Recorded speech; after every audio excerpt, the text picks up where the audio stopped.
नमस्कार साथियों, स्वागत है सिलेक्शन गुरुजी ऑनलाइन यूट्यूब चैनल के कांस्टेबल प्रैक्टिस सेशन बैच में। और वो कांस्टेबल के एग्ज़ाम्स जो सभी स्टेट लेवल्स के एग्ज़ाम में कांस्टेबल के एग्ज़ाम में सवाल पूछे जाते हैं, सेंट्रल गवर्नमेंट्स के जो भी कांस्टेबल लेवल के एग्ज़ाम होने हैं, उन सब के एग्ज़ाम के पॉइंट ऑफ व्यू से हम एक सीरीज़ लेके आते हैं आपके लिए सवालों की, जो कांस्टेबल लेवल के एग्ज़ाम। क्योंकि सबसे ज़्यादा प्रॉब्लम क्या होती है ना, जब बच्चा बुक खोलता है तो उसको ये नहीं समझ आता क्या पढ़ना है क्या छोड़ना है। तो आपके इस प्रॉब्लम का सीधा सोल्यूशन हम लेके आ रहे हैं। आपको कुछ ढूंढने खोजने की ज़रूरत नहीं है, आपको सिर्फ पढ़ने की ज़रूरत है।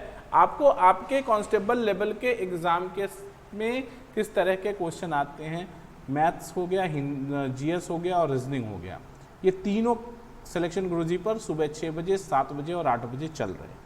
तो आप सभी लोग इसके माध्यम से प्रैक्टिस करिए और बहुत अच्छी तैयारी हो जाएगी आपकी और ठीक ठाक तरीके से आप स्कोर कर पाएंगे। तो बढ़ते हैं आगे, मोटिवेशनल कोट के साथ स्टार्ट करते हैं कि सफलता हासिल करनी हो तो मेहनत की भट्टी में आपको जलना ही पड़ेगा। देखो यार, सक्सेस का कोई शॉर्टकट नहीं है, सक्सेस का रियली कोई शॉर्टकट नहीं है, ठीक है ना। आज आप चाहे जिसको जितनी भी बड़ी ऊंचाई पर देखते हो, उसके पीछे का जो संघर्ष है, पीछे की जो उसकी तपस्या है, उस पर अध्ययन करने की ज़रूरत है, उस लेवल का काम करने की ज़रूरत है, उस लेवल का मेहनत करने की ज़रूरत है। ठीक है, बढ़ते हैं क्वेश्चंस की ओर। पहला क्वेश्चन है आज का कि 12 रुपये प्रति लीटर मूल्य के द्रव को किस अनुपात में मिलाया जाए, द्रव को किस अनुपात में पानी मिलाया जाए कि उसे 13.75 रुपये प्रति लीटर में बेचकर 12-25% लाभ कमाया जा सके। तो बहुत सिंपल सा सवाल है, समझने की कोशिश करिएगा। देखो यार, पहले तो करेक्शन कर लो। ये था कि 12 रुपये प्रति लीटर मूल्य के द्रव में किस अनुपात में पानी मिलाया जाए कि उसे 13.75 रुपये में बेचने पर 25% लाभ कमाया जा सके। तो बहुत सिंपल बात यह है ना यार दोस्त, कि अगर 25% लाभ कमाना है तो इसका मतलब है कि रिटर्न कितना चाहिए, 125%। और ये 125% रिटर्न मिल रहा है 13.75 पर, यानी 100% कितना होना चाहिए, 100% आपको मिल जाएगा 13.75 बटा 125 गुणित 100, ये बराबर हो जाएगा 11। यानी कुल मिला के जो आपका द्रव है शुद्ध द्रव, वो 11 का होगा। तो शेष 12 है, तो शेष क्या होगा, पानी। पानी कितना होगा 12 होने के लिए, 11 है, 12 होने के लिए 1 पानी चाहिए, तब तो जाके 12 बनेगा ना, 12 रुपये प्रति लीटर। तो 11 रुपये का द्रव होना चाहिए और 1 रुपये का के मूल्य का पानी होना चाहिए। तो 11 संबंधे 1 का अनुपात होगा। बात समझ पा रहे हो ना, सिंपल सवाल है। मिक्सचर अभी just mixture chapter wise content में चल भी रहा है, वहां पे भी आप आसानी से इस बात को समझ सकते हैं। ठीक है, कह रहे हैं कि 13.175 रुपये में बेचे तो 25% लाभ हो। तो बहुत सीधी सी बात है कि अगर 13.75 रुपये में बेचकर किसी द्रव को 25% लाभ कमाया जाता है, तो उस द्रव में 11 रुपये मूल्य का ही द्रव है, बाकी पानी है। तो 12 रुपये अगर मूल्य निर्धारित है तो 11 द्रव और 1 पानी होगा, तो ये 12 हो जाएगा। ठीक है, अगला सवाल ध्यान देना। कह रहे हैं कि ए और बी एक काम क्रमशः 12 घंटे और 15 घंटे में कर लेते हैं। ध्यान देना, एक काम क्रमशः 12 घंटे और 15 घंटे, अच्छा दिया तो है, ए और बी एक काम 12 घंटे और 15 घंटे में करते हैं। ठीक है, यदि वे बारी बारी 1 घंटे के लिए काम करें तो काम कितने घंटे में पूरा हो जाएगा। तो बहुत सिंपल सवाल है कि देखने की जरूरत यह है कि ए किसी काम को 12 घंटे में और बी उसी काम को 15 घंटे में समाप्त कर सकता है। ये 60 हो गया एलसीएम। ए का 1 घंटे का काम 5 और बी का 1 घंटे का काम 4। ठीक, तो पहले घंटे फर्स्ट आवर में कौन आएगा, फर्स्ट आवर में ए आएगा और ए कितना काम करेगा, 5 काम करेगा। सेकेंड आवर में कौन आएगा, सेकेंड आवर में बी आएगा और कितना काम करेगा, 4 आवर काम करेगा। यानी अगर आप टोटल बात करें तो 2 घंटे में ए और बी मिलके 5 4 9 काम कर दिए। 9 काम हो गया ना।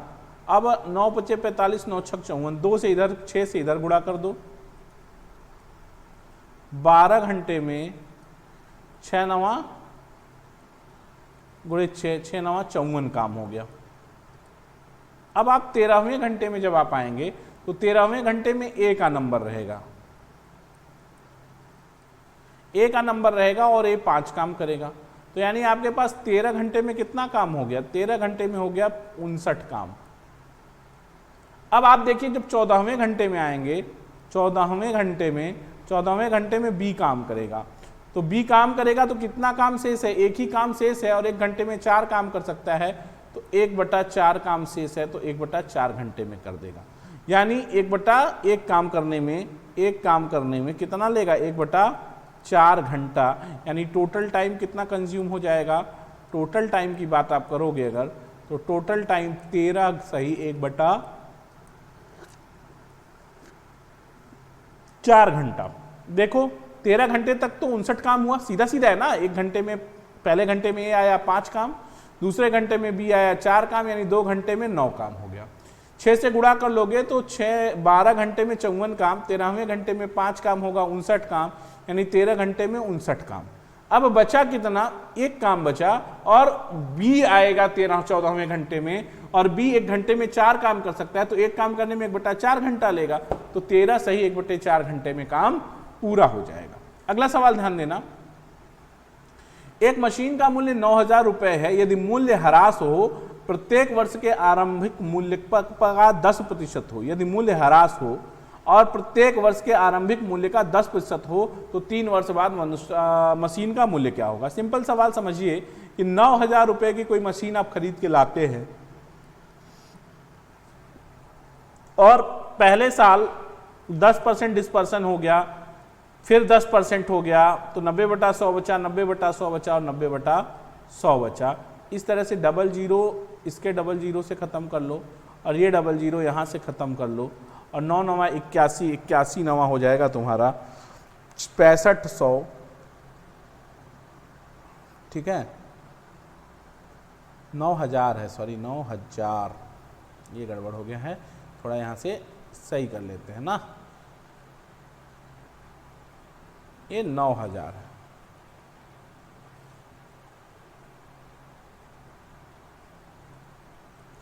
तो 3 उधर से 0 और 3 इधर से 0, 81 खत्म हो गया, तो 6,561 रुपया आपका मूल्य आ गया 3 वर्ष बाद।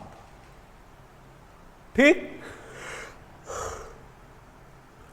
अगला सवाल है, एक व्यक्ति, ध्यान देना बहुत सिंपल सा सवाल है, इस सवाल को करने की कोशिश करिएगा, बहुत सिंपल सवाल है। एक व्यक्ति जो है 25,220 रुपए उधार लेता है और उसे 5% वार्षिक चक्रवृद्धि ब्याज पर 3 बराबर वार्षिक किस्तों में पहले, दूसरे और तीसरे वर्ष में चुकाने का वादा करता है। एक किस्त कितने रुपए की होगी? बहुत सिंपल सवाल है, समझने की कोशिश करना दोस्त, बहुत सिंपल सा सवाल है। ये जो है इंस्टॉलमेंट का क्वेश्चन बनता है, और यहां से कैसे आप इसको कर पाओगे? देखो इसका रूल है। रूल क्या है? वो ये है कि आप देखो 5% का क्या मतलब है दोस्त? 5% का मतलब है 1/20, या 1+R% का मतलब हो गया 1 + 1/20 बराबर 21/20। कोई तकलीफ नहीं, 21/20। ठीक है, अब इसको हम रिवर्स करके यूज करते हैं। इसको रिवर्स करेंगे जब आप, तो ये आ जाएगा 20/21। कोई दिक्कत नहीं। अब क्या कहते हैं इसको कि अब आप एक रेशियो डेवलप करिए। रेशियो क्या करते हैं हम लोग? इंस्टॉलमेंट का फर्स्ट इंस्टॉलमेंट, सेकेंड इंस्टॉलमेंट और थर्ड इंस्टॉलमेंट। 1, ठीक है, 1 20/21 की पावर 1 और 20/21 की पावर 2। ठीक, तो 1 20/21 और फिर 400/441। इसका रेशियो बनाएंगे आप तो ये बनेगा 441 इज टू 420 इज टू 400। ये आपका अनुपात बन गया किस्तों का। अब इक्वल इंस्टॉलमेंट निकालना है आपको, तो उसका फार्मूला है, आपको बता दें, किस्त का फार्मूला है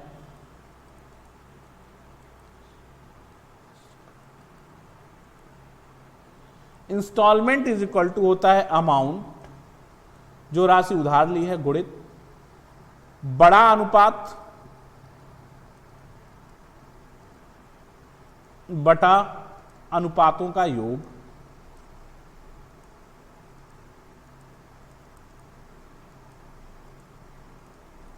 गुणित 1 प्लस आर प्रतिशत, 1 प्लस आर प्रतिशत। जब आप इसको सॉल्व करने चलते हैं तो आपको मिलता क्या है, जैसा ध्यान से समझिएगा, 25,220 बड़ा अनुपात 441 बटा योग हो गया आपका 4×1261 गुणित ये हो गया 21/20। सॉल्व कर लीजिएगा, ये इससे 20 बार कटेगा, 20 से 20 खत्म हो गया, और ये जब आप सॉल्व कर लेते हैं तो आपको मिलता है 9,261। सॉल्व कर लेंगे, 441 में 21 का गुणा कर लेंगे, या 21 का क्यूब 9,261। यही आपका आंसर बनता है। ध्यान से समझने की कोशिश करिएगा, सिंपल सा सवाल था। कहते हैं पहले R%, 5% दिया है तो 5% का मतलब 1/8, 1 प्लस R% यानी 1 प्लस 1/20 यानी 21/20, और इसको रिवर्स कर लेंगे तो 20/21। अब इसी का आप रेशियो बनाइए कि फर्स्ट ईयर में 1, सेकेंड ईयर में 20/21 और थर्ड ईयर में 20/21 की पावर 2। सॉल्व कर लेंगे तो ये रेशियो डेवलप होता है। फिर इंस्टॉलमेंट ए यानी अमाउंट इंटू बड़ा अनुपात बटा अनुपातों का योग गुणित 21/20, 9,261। कोई दिक्कत नहीं है ना? ठीक, आगे बढ़ते हैं। कह रहा है कि यदि आयत की लंबाई 10% घटा दी जाए और चौड़ाई 10% बढ़ा दी जाए तो आयत के क्षेत्रफल में क्या वृद्धि या कमी होगी? तो आपको पता ही है formula, x plus y plus x y by 100। तो +10 -10 प्लस 10 इंटू -10/100। तो ये प्लस माइनस खत्म हो गया, और 100 तो ये -1% की कमी आएगी। ठीक, आगे बढ़ते हैं। अगला सवाल कह रहे हैं कि एक नगर में माह के पहले 4 दिनों का औसत तापमान 58 डिग्री सेल्सियस, दूसरे, तीसरे, चौथे और 5वें दिन का औसत तापमान, औसत 4 डिग्री, औसत जो है वो कितना है, 66, सॉरी ये 4 डिग्री नहीं है, 66 डिग्री है। जैसे इसको ध्यान से समझ लीजिएगा।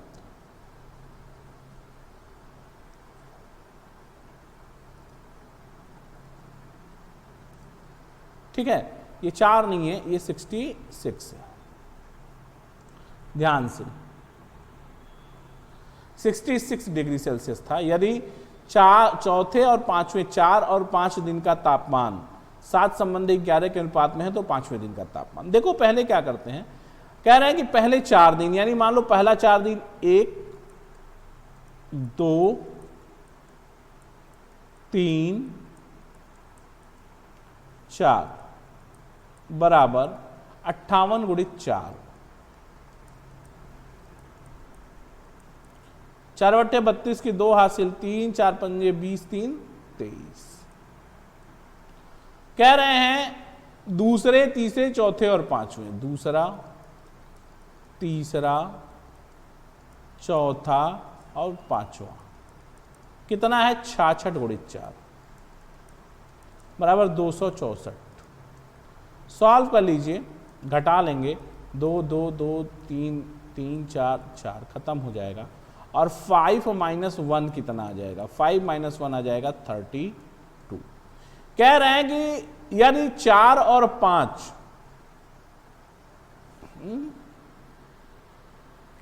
4 5 नहीं, यदि पहले और 5वें, तो थोड़ा सा ठीक है, यदि पहले और पांचवें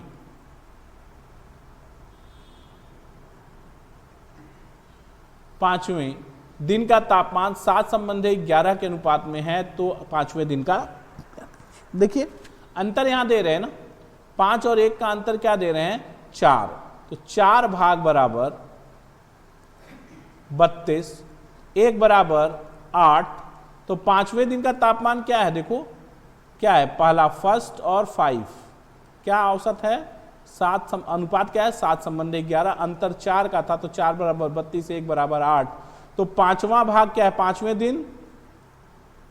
5वें दिन क्या है, 8, 11 है, यानी 5वें दिन तापमान 88 डिग्री सेल्सियस होगा, यानी बी ऑप्शन सही है। ठीक है, समझ रहे हो ना, कोई दिक्कत तो है नहीं, इतनी बात नहीं, सिंपल सा सवाल है। अगला क्वेश्चन ध्यान देना कि दो नल एल और एम एक टंकी को 6 घंटे और 6 मिनट और 8 मिनट में भर सकते हैं। यदि दोनों नल एक एक करके 1-1 मिनट के लिए खोले जाएं तो उस टंकी को भरने में कितना समय लगेगा। सिंपल वैसा ही सवाल है जैसे वो काम का सवाल था, कर लोगे। चलो देख लेते हैं कैसे करोगे। एल है 6 मिनट में भर रहा है और एम भर रहा है 8 मिनट में। एलसीएम हो जाएगा 24, यानी एल का 1 मिनट का काम 6 चौके 24 और एम का 1 मिनट का काम 3, यानी दोनों मिल जाएं तो हर 2 मिनट में 7 भर जाएगा, यानी 7 तरीके 21, 6 मिनट में 21 भर जाएगा और शेष बचेगा 3। 7वें बार 7 मिनट में भर जाएगा क्या ये, हाँ देखो 6 मिनट में 21, अब कितना है 7वें मिनट में कौन आएगा, 7वें मिनट में एल आएगा, यल आएगा ना 7वें मिनट में। तो 7वें मिनट में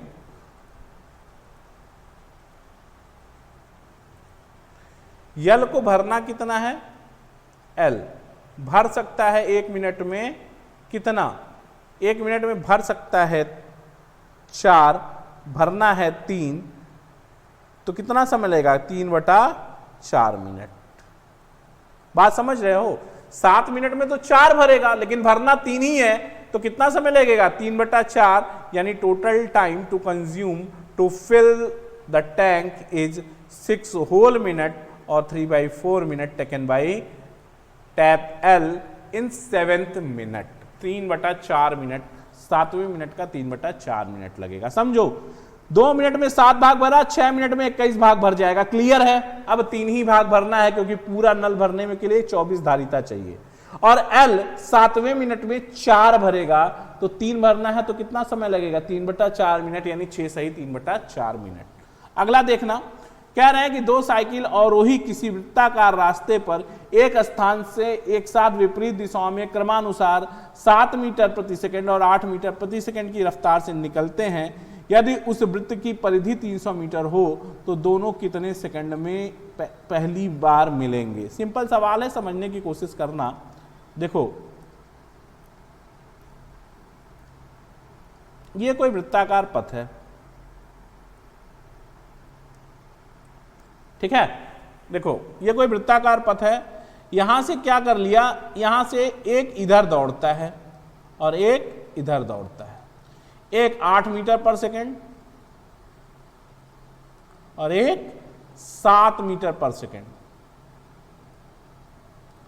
की दर से दौड़ता है, एक 7 से और एक 8 से, ठीक है, दौड़ता है। और परिधि दौड़ेगा कितना भाई, अब एक विपरीत दिशाओं में दौड़ रहे हैं तो चालें जुड़ जाएंगी। समय पूछ रहे हैं ना, समय बराबर क्या होता है दोस्त, समय बराबर दूरी बटा चाल। कितनी दूर दौड़ना है, 300 मीटर का सर्कल दौड़ना है और चाल दोनों की जुड़ जाएगी 8 7 15 मीटर पर सेकेंड, यानी 20 सेकेंड का समय लगेगा। सिंपल सवाल है, ठीक है, क्लियर भाई। एक यहां से दौड़ रहा है इस तरफ और एक दौड़ रहा है इस तरफ, दोनों दौड़ रहे हैं विपरीत दिशा में जल्दी, दोनों ये 8 से दौड़ रहा है ये 7 से, यानी हर सेकंड 15 मीटर वो दोनों दौड़ जा रहे हैं, तो 300 मीटर दौड़ने में 20 सेकंड लगेगा। क्लियर है बात, यहां तक तो कोई तकलीफ नहीं है, सिंपल सवाल है। अगला क्वेश्चन है कि 15,200 रुपए की एक राशि 2 भागों में विभाजित की जाती है। चलो मान लिया पहले भाग पर 25% की वार्षिक दर से साधारण ब्याज, दूसरे भाग पर 13% की वार्षिक दर से साधारण ब्याज के बराबर है, प्रत्येक भाग का ब्याज क्या होगा। सिंपल सवाल समझने की कोशिश करो दोस्त। 15,200 रुपया है, 15,200 रुपया है। मान लिया 1/P है, इसका P का 25% बराबर है Q के 13% के। यही मामला है ना। तो P बटा Q कितना हो गया यार? P बटा Q हो गया 13/15। यानी उस रुपए को 13 संबंधे 15 के अनुपात में बांटा गया है। तो 13-15 कितना हो गया? 15 10 25 3 28 भाग बराबर, या यूं यहां पे लिख लीजिए, थोड़ा क्लियर हो जाएगा। P संबंधे Q बराबर 13 संबंधे 25, यानी 13 25 38 भाग बराबर 25 10 13 15 ना, सॉरी 25 है, ठीक है, 13 और 25 होगा। तो 25 13 38, 38 भाग बराबर 15,200। तो 1 भाग बराबर 4 बार जाएगा 400। ठीक, तो P कितना है भैया? P 13, देखो यहां आओ, P 13 Q 25, 1 बराबर 400, तो 13 बराबर 13 चौका P बराबर 13 गुणित 400 बराबर 5200। अब इसका ब्याज पूछ रहे, तो साधारण ब्याज बराबर तो प्रत्येक भाग का ब्याज। अब इस पर कितना चाहिए उनको? P पे, P पर चाहिए 25%, पहले भाग पर 25% चाहिए, यानी 25/100 ब्याज चाहिए। 13 चौका 52, 1300 ब्याज हो गया। 1300 नहीं दे रहे हैं, 1300 ब्याज होगा। क्या होगा? 1300 रुपए इसका ब्याज होगा। ये बी ऑप्शन गलत टाइप है, यही 1300 है, ये ऑप्शन सही है। तो आपका ब्याज कितना हो गया? 1300। टाइपिंग का एरर थोड़ा बहुत बना रहता है, बहुत सारा टाइपिंग करना रहता है, इसलिए कहीं कुछ दिक्कत हो, मिस्टेक हो तो मैं करेक्शन कर ही देता हूं आपके लिए। ठीक है, तो ये 1300 रुपए का आपका अंतर है। अब देखो इसको फिर से समझ लो। 15,200 को मान लिया 2 भाग में बांटा गया, P भाग में और Q भाग में। P का 25% Q के 13% के बराबर है, यानी P बटा Q 13/25 है, यानी P संबंधे Q 13 संबंधे 25 है, यानी P Q 13 और 25 है। तो P बराबर हो गया 13, 1 भाग बराबर 13 25 38 बराबर है 15,200 के, तो 1 बराबर 400 के। तो P 13 बराबर 13 चौका 5200 के, और इसका 25% निकालोगे 1300। यही ब्याज Q का भी आएगा, क्योंकि दिया है सवाल में कि दोनों का ब्याज बराबर है। आगे बढ़ूं, कोई दिक्कत? अगला सवाल है कि एक विद्यालय में 720 छात्र हैं, इसमें लड़के और लड़कियां 7 संबंधे 5 के अनुपात में कितनी लड़कियों को और शामिल किया जाए कि दोनों का अनुपात 1 संबंधे 1 हो जाए? ध्यान देना, 720 छात्र हैं, 7 5 12 बॉयज गर्ल्स, 7 बॉयज तो 5 गर्ल्स, 7 5 12, 12 छाक 72, 60 हुआ, 6 7 42, 420 लड़के हो गए, तो 300 लड़कियां हो गई। तब कह रहे हैं कि कितनी लड़कियां और आ जाएं कि अनुपात 1 संबंधे 1 हो जाए, यानी बराबरी का मामला हो जाए। तो 300 लड़कियां हैं, 120 लड़कियां और आ जाएं तो 420 हो जाएगा।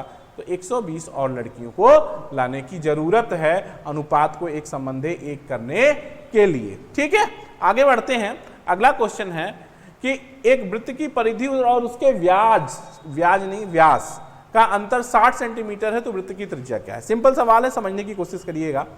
यह है व्यास,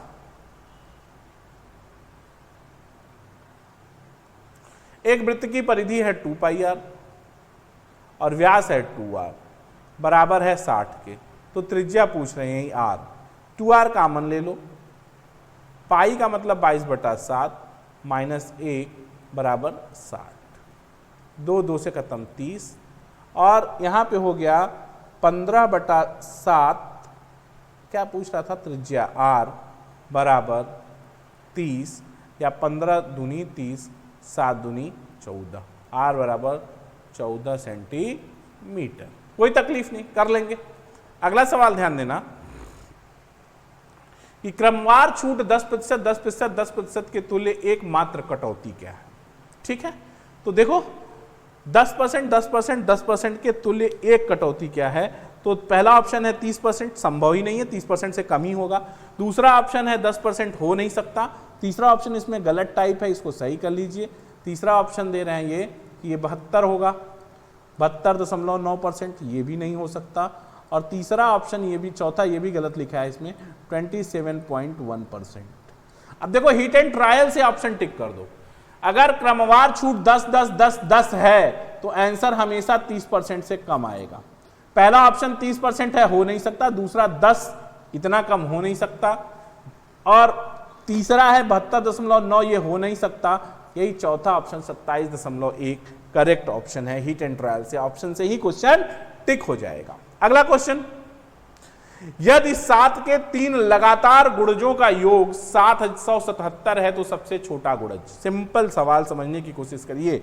7 के प्रथम 3 गुणज, मान लिया नहीं, 7 के 3 लगातार गुणज, मान लिया पहला गुणज 7x, दूसरा गुणज लगातार है तो 7x+1, और फिर तीसरा है तो 7x+2, और ये बराबर है 7 7 7 के।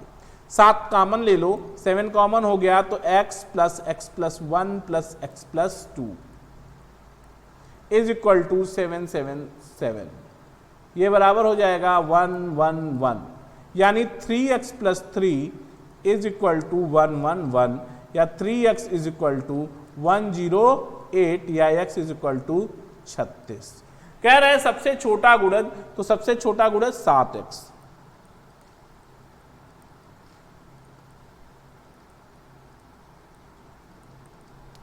बराबर 7x बराबर 7 × 36 बराबर 36, सॉरी 7 42 की 2 हासिल 4, ये देखो, और 7 के 21 4 25, 252। आपका पहला ऑप्शन 252 करेक्ट हो जाएगा। ठीक है ना, 252। टेक 252। ठीक है, आगे बढ़ते हैं। अगला सवाल ध्यान देना। एक लड़के ने 1000 रुपए में 50 चॉकलेट खरीदी। यदि 30 चॉकलेट का औसत मूल्य 25 रुपया है तो शेष चॉकलेट का औसत मूल्य ज्ञात कीजिए। अब सिंपल समझो बात को।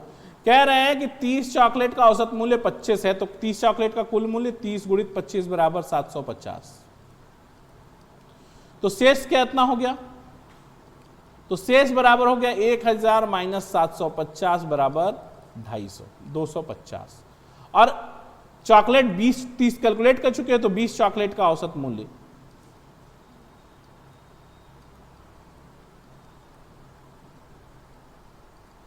बराबर 250 बटा 20 यानी 12.5। 12.5। यहां तक कोई दिक्कत नहीं है ना? यहां तक कोई तकलीफ हो तो बताओ। सब सही है? आगे बढ़ा जाए। कह रहे हैं 30 चॉकलेट का औसत मूल्य 25 है, तो 30 चॉकलेट का मूल्य कितना हो गया? 750। अब 1000 में से 750 घटा दिया तो 285 ही तो बचा, और चॉकलेट बच गए 20, तो शेष चॉकलेट 20, शेष 20 चॉकलेटों का, शेष 20 चॉकलेट का औसत 250 बटा 20 12.5। अगला क्वेश्चन कह रहा है कि सेव के मूल्य में 20% की कमी होने पर एक आदमी 4000 रुपए में 16 किग्रा अधिक सेव खरीद सकता है। सेव का कम हुआ प्रति किग्रा मूल्य कितना? तो देखो यार, सीधी सी बात है कि 4000 रुपए का 20% कितना हो गया? तो 4000 का 20%, देखो मैं आपको बता दूं, सपोज कर लो कि 4000 रुपए में हर महीने या हर दिन आप x kg सेव लाते थे। अगले बार आप गए, कहे कि हमको यार x kg सेव दे दो, तो उसने x kg सेव दे दो, तो उसने आपको x kg सेव दिया, प्लस प्लस प्लस उसने आपको इसका 20% कितना? इसका 20% 800 रुपया रिटर्न मार दिया। कहा भैया ये x kg सेव ले ला और ये 800 रुपया भी ले लीजिए। अब ये 800 क्यों? तो आपने पूछा भैया क्यों 800 वापस कर रहे हो? तो बोला कि रेट 20% कम हो गया है। ठीक है, और इस 20 तो आपने उसको कहा कि चलो इस 800 रुपए का भी आप मुझको दे दो, तो उसने 16 kg और तौल दिया। यही कह रहा है ना कि 20% की कमी होने पर 16 किग्रा अधिक खरीद पाता है। तो 20% की कमी हुई तो 800 बचा, और यही 800 रुपये आप देंगे तो 16 किग्रा आपको अतिरिक्त मिलेगा, यानी 1 किग्रा का मूल्य हो गया 50 रुपये प्रति किग्रा। ये घटा हुआ मूल्य है। आई होप कि कांस्टेबल प्रैक्टिस सेशन बैच को आपने आज खूब इंजॉय किया होगा, और आज बहुत बेहतरीन अच्छे कांस्टेबल के एग्ज़ाम, कांस्टेबल लेवल के एग्ज़ाम्स के लेवल के सभी तरह के सवाल लगभग इंक्लूड किए गए थे प्रैक्टिस सेशन में। कंपाउंड इंटरेस्ट को में भी इंस्टॉलमेंट कवर किया गया था, सिंपल इंटरेस्ट का भी सवाल था, आपको ये जो है परसेंटेज का भी अच्छा सवाल था, प्रॉफिट लॉस का भी अच्छा सवाल था, डिस्पर्सन का सवाल था। तो ऐसे बहुत सभी मिक्स करके सवाल आपको पूछे गए। ऐसी ही प्रैक्टिस अगर होती रही तो कांस्टेबल के एग्जाम में मैथमेटिक्स के सेक्शन में जीएस और रीजनिंग चल ही रहा है, इसके पहले अभी जीएस और रीजनिंग हुआ है आपका प्रैक्टिस, तो एक ठीक ठाक तैयारी आपकी हो जाएगी और एक लेवल की तैयारी से आप एग्जाम क्रैक करने में आपको बहुत मदद मिलेगी। सिलेक्शन गुरुजी का उद्देश्य ही यही है कि आपकी सफलता को एकदम 110% श्योर और सिक्योर बनाना। ठीक है, तो फिर कल मुलाकात होगी कुछ और चुनिंदा शानदार सवालों के साथ सिलेक्शन गुरुजी ऑनलाइन में। तब तक देखते रहिए सिलेक्शन गुरुजी ऑनलाइन। जय हिंद, जय भारत।